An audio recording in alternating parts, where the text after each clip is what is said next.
Philippe Groussard. On est tenté de dire malheur aux perdants en parlant de cette affiche.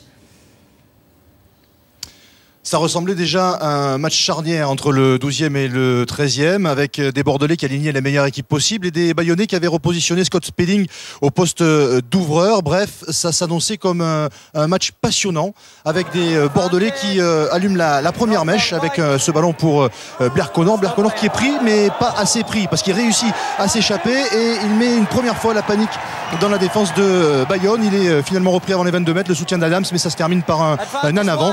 Mais c'est une première alerte pour la défense bayonnaise. Christophe Delot, lui, est déjà en colère dans ce début de match. On retrouve des Bordelais fidèles à leur image qui envoient du jeu au large le plus souvent possible, avec Réana ici, Réana qui allonge sa passe, qui va trouver Maré qui attaque la ligne, qui passe les bras pour trouver Taliboula après contact pour Avei qui accélère, qui joue avec Fakaté, mais Fakaté qui met le pied en touche. Cette action n'ira pas au bout, mais déjà de belles intentions de la part des Bordelais. Cela dit, les Bayonnais ne sont pas en reste, avec ici la croisée entre Spedding et Fuster qui transperce la défense de Bordeaux. Il est repris par une cuillère d'Eni Adams, mais ça fait un premier quart d'heure, voire 20 premières minutes plutôt intéressantes dans cette rencontre, même si ça manque de concrétisation. Les coachs bayonnais ne sont pas vraiment convaincus.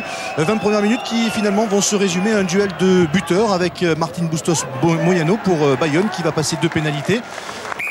Et puis en face, l'artificier habituel du côté de Bordeaux, Pierre Bernard, qui lui aussi va passer 2 pénalités, ce qui fait qu'au bout de 25 minutes, les deux équipes sont à égalité, 6 partout.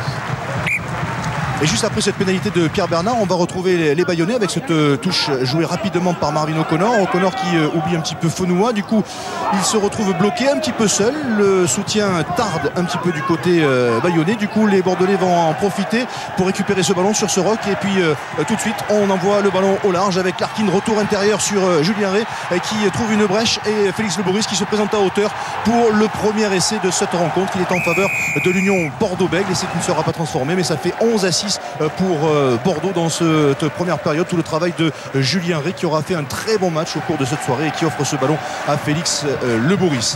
Pierre Bernard va passer une pénalité supplémentaire pour porter le score à 14-6. Des Bordelais qui volent des ballons en touche, comme ici Chalmers. Ballon encore une fois écarté rapidement avec Bernard pour Ray. Ray qui passe les bras pour trouver Avei qui a de l'espace, qui accélère.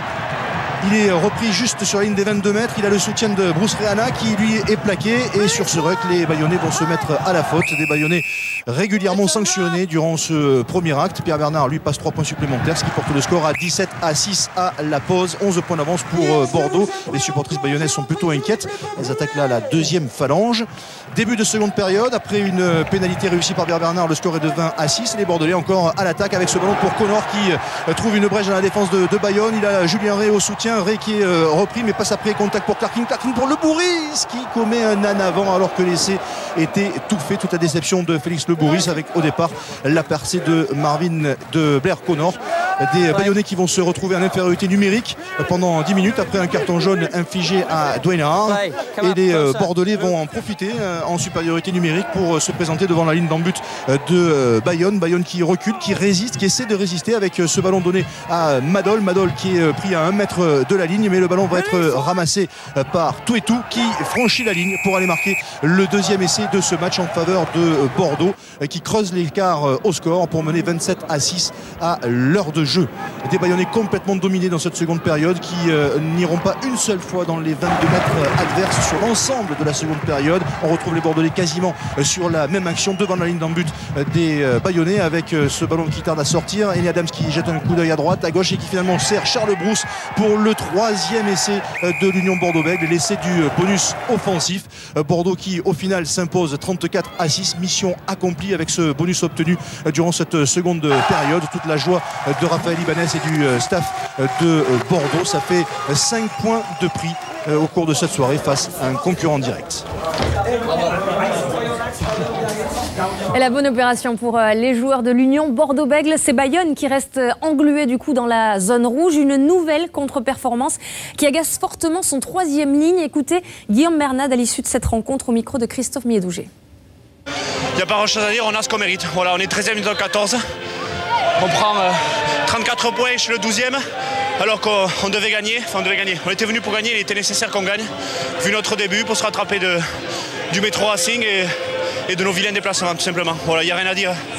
Là, tout est là, le score est là, on a ce qu'on mérite, tout simplement. Voilà.